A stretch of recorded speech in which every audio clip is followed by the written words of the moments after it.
advocacy and any investment in rural broadband is critical to all the communities throughout Ontario.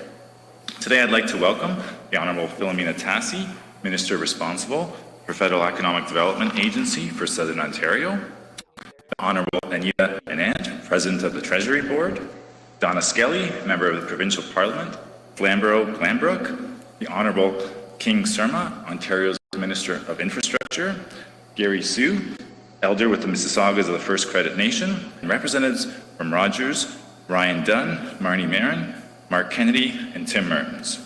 Je suis heureux d'être avec vous aujourd'hui pour cette annonce importante. I'm very pleased to be here to share the great news for the good people of rural Ontario. Before we begin, I'd like to respectfully acknowledge the territory on which we gather as the ancestral homelands of the Erie, Neutral, Huron-Wendat, Haudenosaunee, and Mississaugas. And I'd like to call up Elder Sue for a blessing and a smudging ceremony to start us off this morning. Thank you. Bonjour. Ogajage higan in Adishnakas. Magazine Dodam. Mississauga and New Credit Dunje.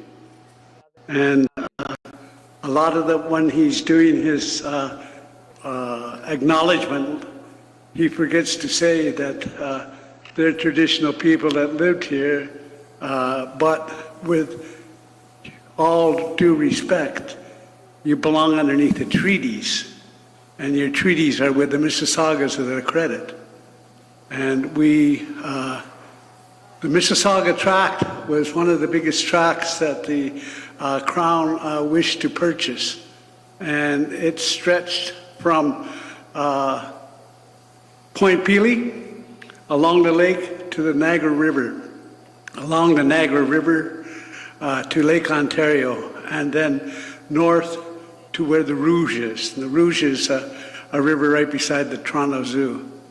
Along the Rouge to the escarpment, and along the escarpment to the headwaters of the Thames River in London, and then straight down to the lake and back over to Point Pelee. So yous are fall underneath of the Between the Lakes Treaty, and I always wish that the people themselves could start to familiarize themselves with the treaty holders, because when it comes to any things that have to do with the land, it's these people that you have to, the duty to consent. The duty to consent is there. It was settled 25 years ago in the Supreme Court, but it looks like the provincial arm of the Crown is not living up to the laws. They are ignoring the duty to consent. So when it comes to those kind of things, and First Nations people are either going to put a stop to it because they're going to sue the provincial government for failing to live up to the laws of the land. If they don't do that, then they're going to say the provincial government doesn't want to live up to their own laws, then we'll break, why can't we break our laws and start doing things that are not beneficial to all of Canada? So I urge the people to start to recognize the treaties and start to recognize the landholders that are there, instead of saying this was the Huron-Wendat, da-da-da-da-da-da. Sure, they were there, but they lost the land a while ago. So right now I'm going to light a smudge to bring our minds together. That's what we have to do in order to set them straight and bring to anything that we're going to decide here, that it can do with one mind, one spirit, and one good thought. So.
Let's go over there.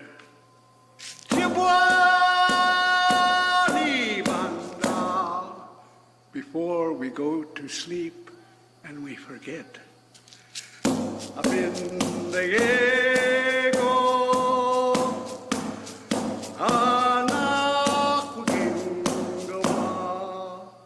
the fire has been lit and the doorway is open.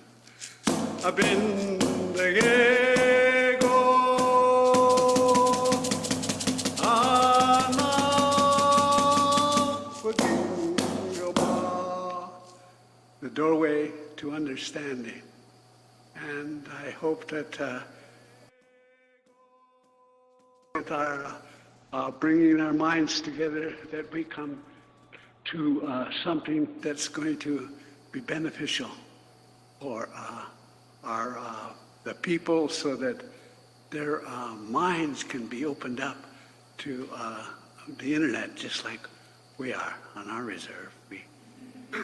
We have Rogers. We went ahead and we entered into a contract with them so that they paid half and we paid half, and we put it into our system, so that now we're able to reach things without the interruptions that we had previous to that. So it's a blessing.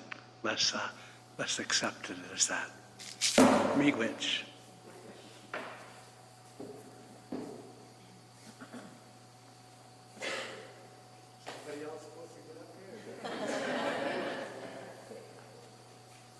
I don't hear you. Thank you very much, Elder Sue, and I think you made a very important point that we all must do to learn more about the rich history of this land so we can better understand our roles as residents, neighbors, partners, and caretakers. At this time, I would like to welcome Honourable Filomena Tassi, Minister responsible for Federal Economic Development Agency for Southern Ontario, to come forward.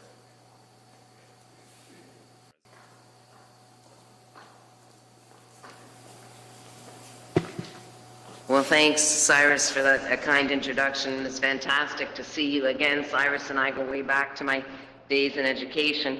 And Elder Sue, thanks for your opening remarks, for the sharing of your knowledge, for the blessing, and for the smudging ceremony. We really appreciate you taking the time to be here with us this morning and to start this morning off right by uniting us and having us focus. Thank you very much, very meaningful. And I know that you had to change your schedule to be here. We deeply appreciate you doing that because your presence is very important and valued here. So thank you so much for that. I'm going to take this time now to welcome my MP colleagues to come forward and join me at the podium. So we have my friend, the Honourable Anita Anand, President of the Treasury Board. We have the Honourable Helena Jasic, MP for Markham, Lisa Hefner, MP for Hamilton Mountain, and Ryan Turnbull, MP for Whitby, and Dan Muse, MP for Flamborough-Glanbrook. And a number of my colleagues have made this trip because this announcement is so very exciting. Also very happy to see here the Honourable Kinga, Surma, Ontario's Minister of Infrastructure, my friend, the Member of Provincial Parliament for Flamborough-Glanbrook, Donna Skelly, Councillor Tammy Wang, and Ryan Dunn, Vice President of Government Affairs at Rogers, together with a number of your colleagues. Ryan, I know that you're all here, and it's fantastic because this is a great announcement we have this morning. I'd like to begin by saying that our government believes in investing in people, in their potential, and their ability to create possibilities for growth and innovation. We know that people are our strength, and the investment today is testimony of that. We all know that internet is no longer a luxury. It's actually a necessity. We use internet for many different things, like connecting with our friends and family, which is very important, running e-commerce businesses, working and attending school remotely, and much, much more. Indeed, without broadband internet, communities are isolated. Broadband internet has become a staple utility in everyday life, similar to electricity. And that is why the Government of Canada is committed to providing high-speed internet access to 98% of Canadians by 2026 and 100% by 2030. Today, 93.5% of Canadian homes have access to high-speed internet, compared to just 79% in 2014. That is definitely progress and evidence of how important broadband is. At the end of 2022, in Oromocto, New Brunswick, the Prime Minister announced a $475 million top-up to the Universal Broadband Fund. This fund now sits at $3.225 billion and will help reach our goal of 100% connectivity. And today, we are making another important announcement that will bring high-speed internet access to rural and remote communities in Ontario. The federal government, together with the province of Ontario, is investing $219 million to provide access to more than 66,000 households in over 300 communities in Ontario.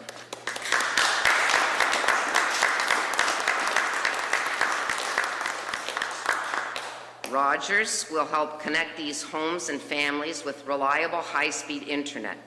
The two projects are expected to be completed by December 2025. For many families in rural and remote Ontario, dependable high-speed internet connection can be life-changing.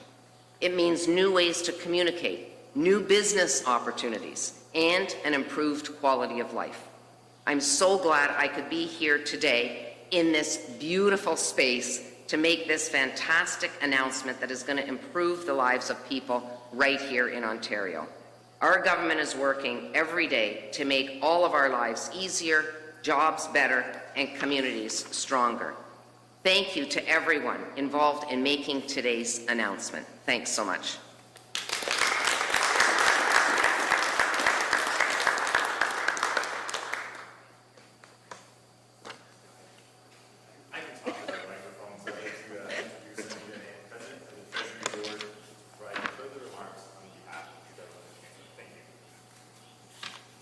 Well, thank you so much, Cyrus, and good morning, everyone. Thank you, Elder Sue, for that wonderful land acknowledgement and introduction to what we will all continue to imbibe, which is understanding and walking the path of reconciliation together.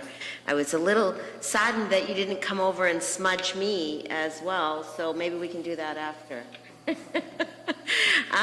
But on a serious note, I really appreciate the land acknowledgement, and I wanted to say hello and welcome all of our MP colleagues from the House of Commons. We're going back, folks, in less than a month.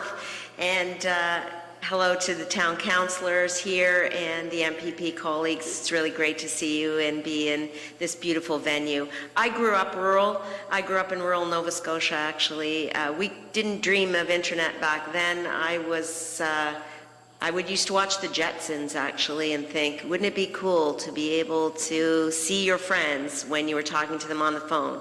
And here we are at 2023 talking about how we can ensure that broadband is extended to rural and remote communities, Indigenous communities, and all of Canada, as Minister Tassi just said. Reaching that goal is our government's commitment. And certainly post-pandemic, we have all come to the understanding that internet connectivity and broadband is fundamentally important to the way of life, not only in terms of connecting with your friends, but also in terms of the work environment. And moving our day-to-day lives online has highlighted the significant technological gaps in rural, remote, and Indigenous communities. And that's why we are working with the Government of Ontario to give all Canadians access to this essential services.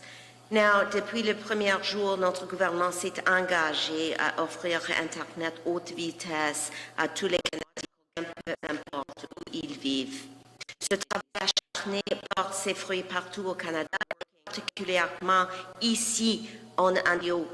Nous avons fait de grands progrès pour garantir qu'aucune communauté, aucun foyer et personne ne soit laissé à l'écart de la révolution numérique.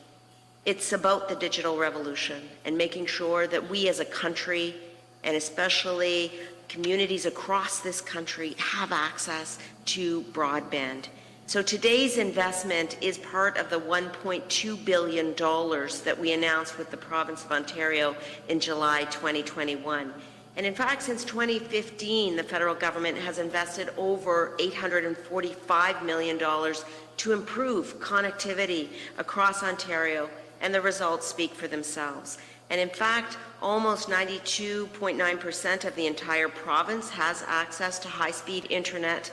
And today's announcement is another step, an important step, towards our goal of connecting 100% of Canadians to reliable high-speed internet by 2030. And in particular, it's a big step for the province of Ontario. As a result of this announcement, 66,000 more households in more than 300 underserved Ontario communities will have access to broadband and internet service. Now, I know for residents in my riding of Oakville and across Ontario that today's announcement will truly change lives.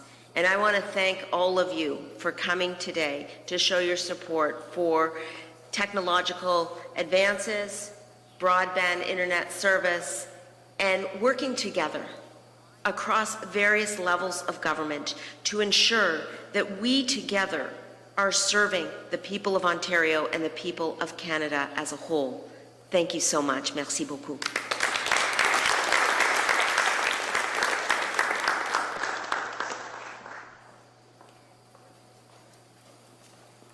Thank you very much. I'd like now to invite MPP Donna Skelly to speak on behalf of the Province of Ontario.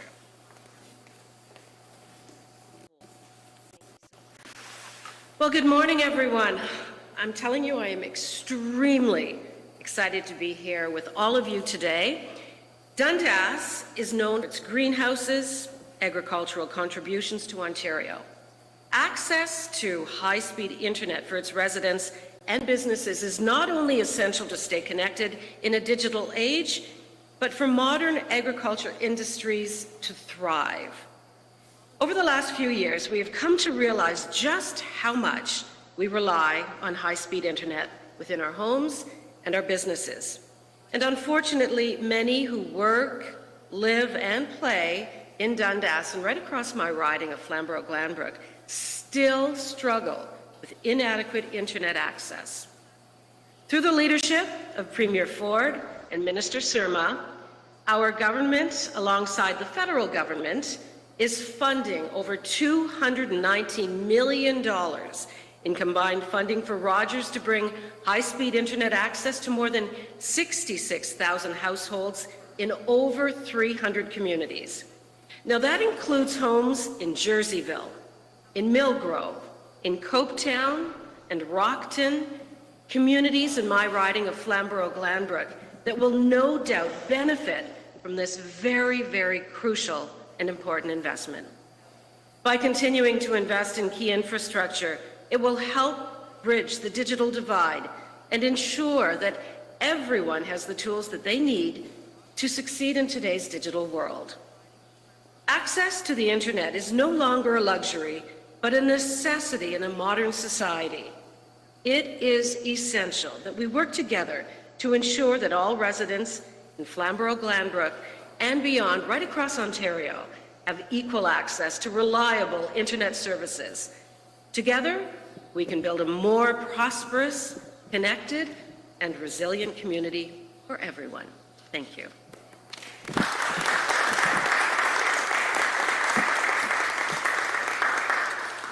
Thank you, MPP Skelly. Now I'd like to invite Minister Surma to provide further remarks on behalf of the Province of Ontario.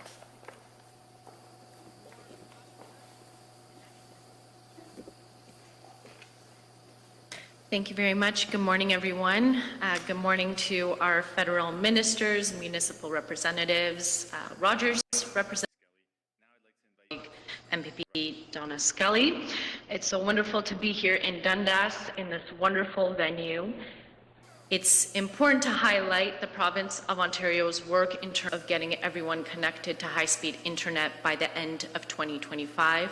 Premier Doug Ford made a commitment of $4 billion to make sure that no one was left behind. Now, in order to understand where we are today, I think it's really important that we reflect upon where we were prior to COVID. Prior to COVID, there were 700,000 premises that did not have access to high-speed internet. I think one can imagine how difficult life must have been throughout COVID and today without that access. And so therefore, we made that $4 billion commitment to make sure everyone can get connected by the end of 2025, which is the largest investment in high-speed internet by any province, by any government in Canadian history. Right away, we launched our ICON program. We partnered with our federal partners to the tune of $1.2 billion. We launched our reverse auction, where we identified lots across the province and awarded contracts with internet service providers. And of course, we launched our interactive map. Now, residents across the province of Ontario can log in and take a look at which projects are in their communities, of course, keep governments accountable, and understand the timelines and financial contributions. It's very nice to be here in Dundas to celebrate the $219 million to connect 300 communities from Oshawa to Port Severn to Niagara to Hamilton. I know that this will be a tremendous, tremendous positive to the families who live in the region. So thank you so much for having me here, and let's celebrate together. Have a very good day.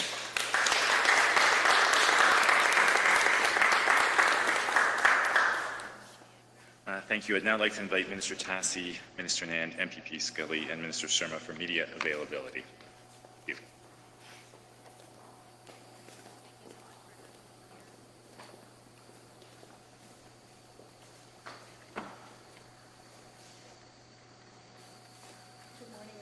Vice President of Communications, and I'll be coordinating today's meeting availability. We're going to begin first with calls on the moderated teleconference line. So Anthony, just open them up. Anthony, can Is the mic open? Thank you.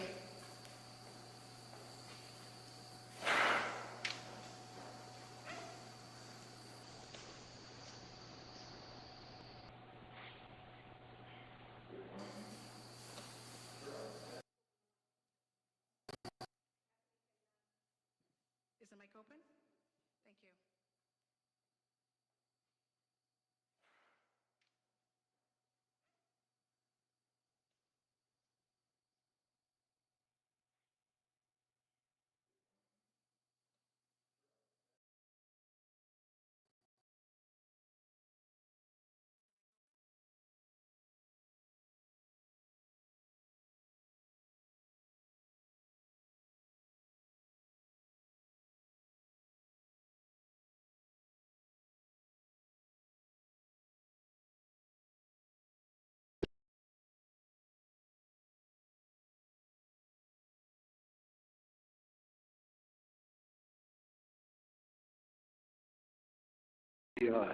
Focusing on housing.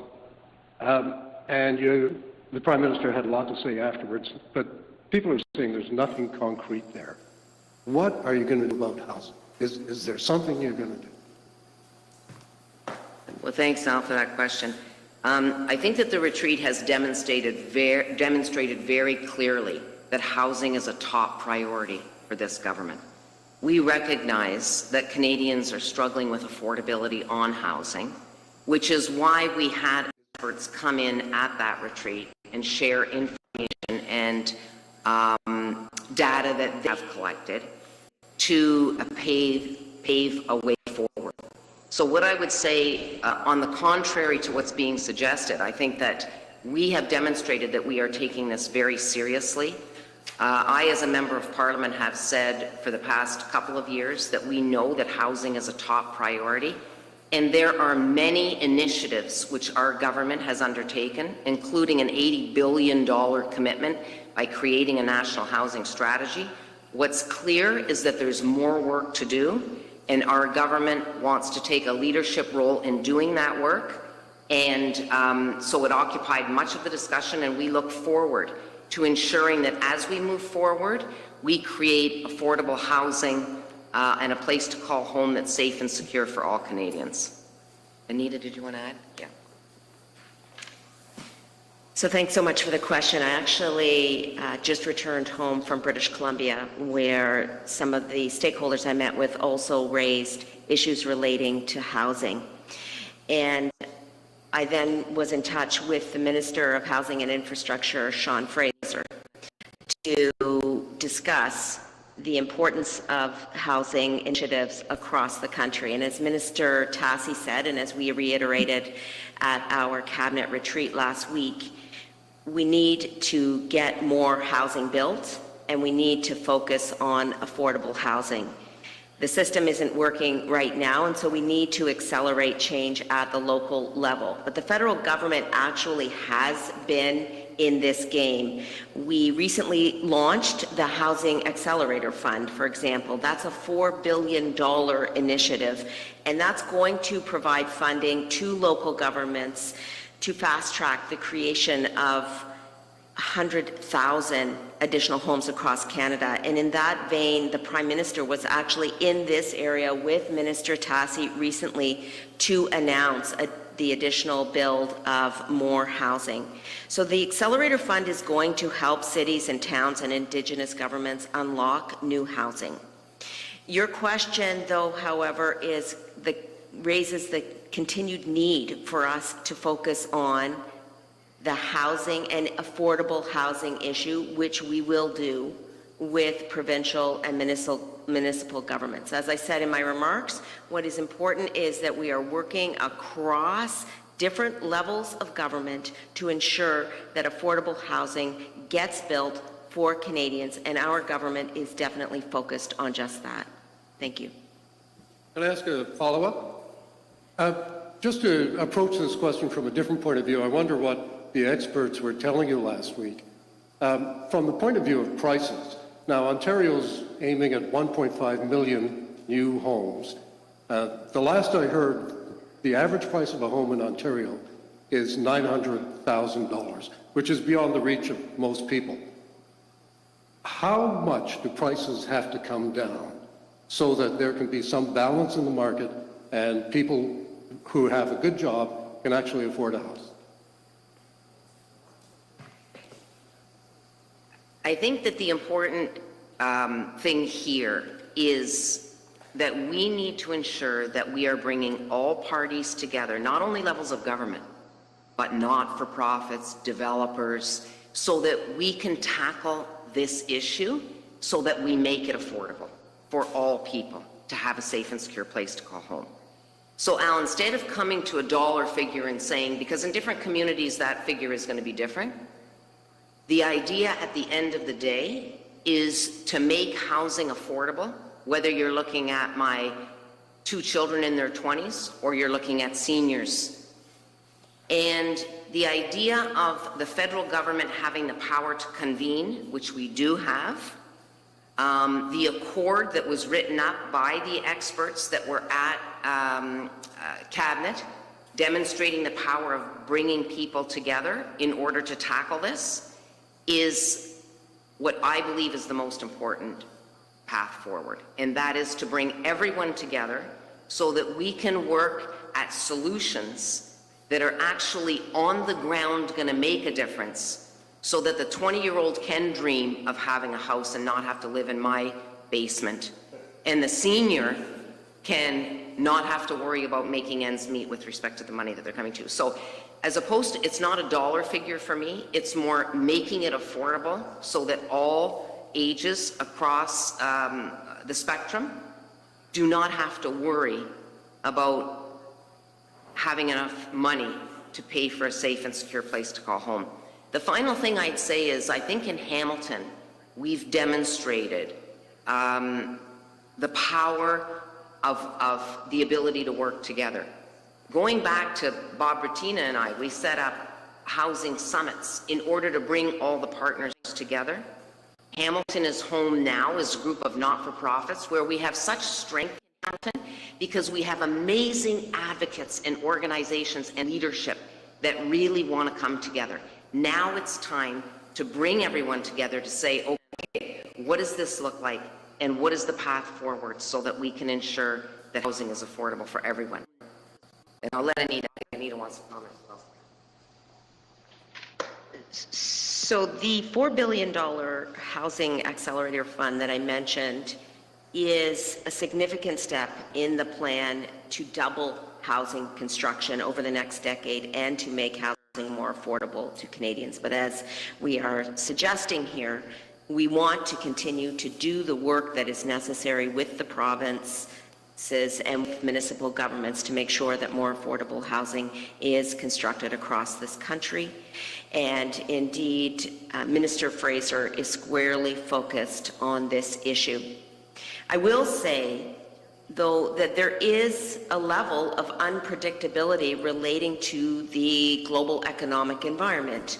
Across the world, we are seeing inflation rise, but Canada had the lowest inflation rate in the G7 in the month of July at 2.8%, month of June at 2.8%.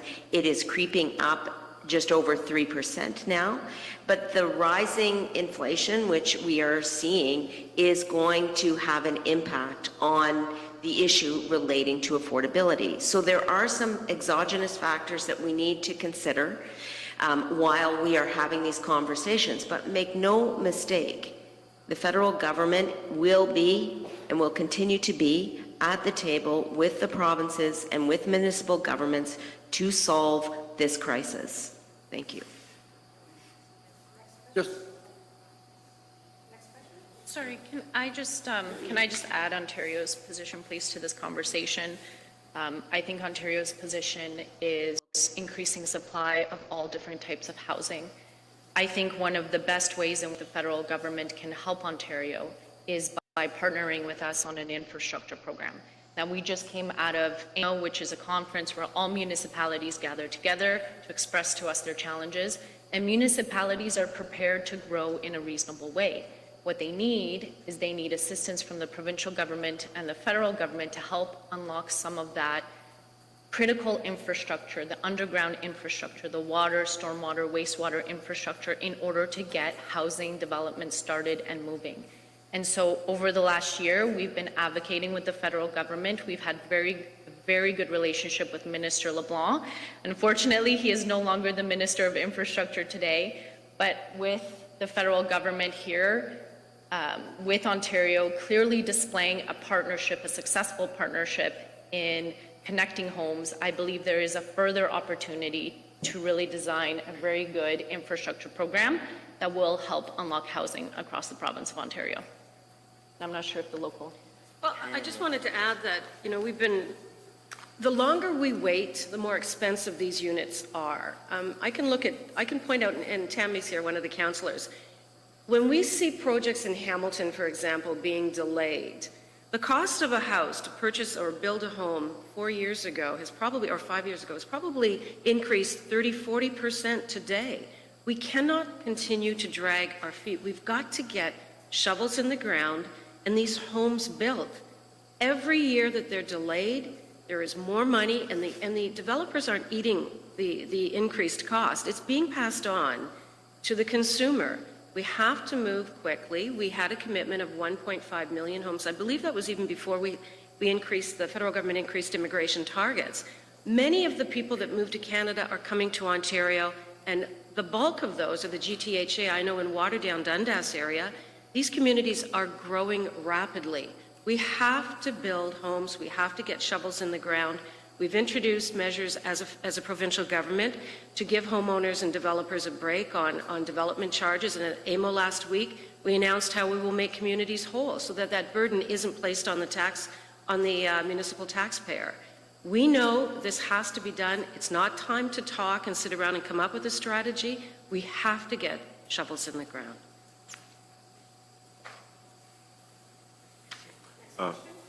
Kevin Winter, I'm a spectator. So when I understand and I recognize the federal government's commitment to funding housing, I mean, Hamilton has benefited from that. Yet the Prime Minister, when he was here, described that the federal government, this is not a priority for the federal government, housing. It was more for municipalities and the province to do something about it, and they were not doing that. So Kevin, thanks for the question. I didn't interpret the Prime Minister's response to say that. I think my interpretation of what the Prime Minister was saying is that housing is a top priority of the government. That's why he was here to make that announcement. As you have acknowledged, there are so many initiatives that our government has taken in this regard, whether it's the $4 billion for Indigenous housing, the $4 billion that Anita has just referenced for the Accelerator Fund, the Co-Investment Fund, the Reaching Home Fund, the Tax-Free Savings Account. I mean, I can go on and on. That all compiles the $80 billion that we've invested. The $80 billion investment in housing is evidence in and of itself of the priority that the federal government has with respect to housing. What the Prime Minister, I believe, is indicating is that we solve this by bringing all levels of government together and go beyond and look at all the partners that have space at that table, because it is a problem where, and he said himself, he wants to have he wants everybody at the table. We all want that, because the situation that we are in is one where everyone has a part in this. It's not just the federal government's responsibility. It's all of our responsibilities, all levels of government, not-for-profits, everyone. And the level that we are at now is such that necessitates that we all take a seat at the table. And that is what I believe that the Prime Minister was saying when he said that there's room for everyone at the table. And again, the priority that housing held at the latest cabinet retreat is evidence of that. The final thing I would say is you will notice that the Prime Minister has made the Minister of Housing and Infrastructure the same portfolio, and I actually think that that is brilliant, because it demonstrates the opportunity for us to bring these files together, to leverage the infrastructure dollars to ensure that houses are going to be built. LRT is a good example of that, where we can ensure that with the infrastructure comes a commitment to build affordable housing. And so we may agree to disagree on the interpretation of the Prime Minister has said, but I think that Anita would agree with me that clearly it's a priority. There's room for everyone at the table, and to solve it, we need all partners. And look at how brilliant it is when we do work together. Look at today's announcement, a perfect example of that. The impact that this is going to have on so many families in this area and across Ontario that are going to benefit from this. We are definitely stronger together, and I'm really happy to be joined by my colleagues this morning. With regard to the municipal government, and directing the question, I guess, to the province, provincial representatives, Hamilton Council and other municipal councillors, they are not seeing that cooperation. I mean, in fact, they are, especially in Hamilton, they are looking at possibly blocking any type of development in the Greenbelt, for instance. How will the province react to that? How do you get the municipality on board? Well, first of all, I think the provincial government has made significant investments within the municipality of Hamilton, whether it's the hospital, whether it's the LRT, whether it's high-speed internet. I had an opportunity to speak with the mayor of Hamilton at the AMO delegation, and their ask was the same that ours is of the federal government, which is we need infrastructure dollars for water, wastewater infrastructure to hospital, whether it's the LRT, whether it's high-speed internet. I had an opportunity to speak with the mayor of Hamilton at the AMO delegation, and their ask was the same that ours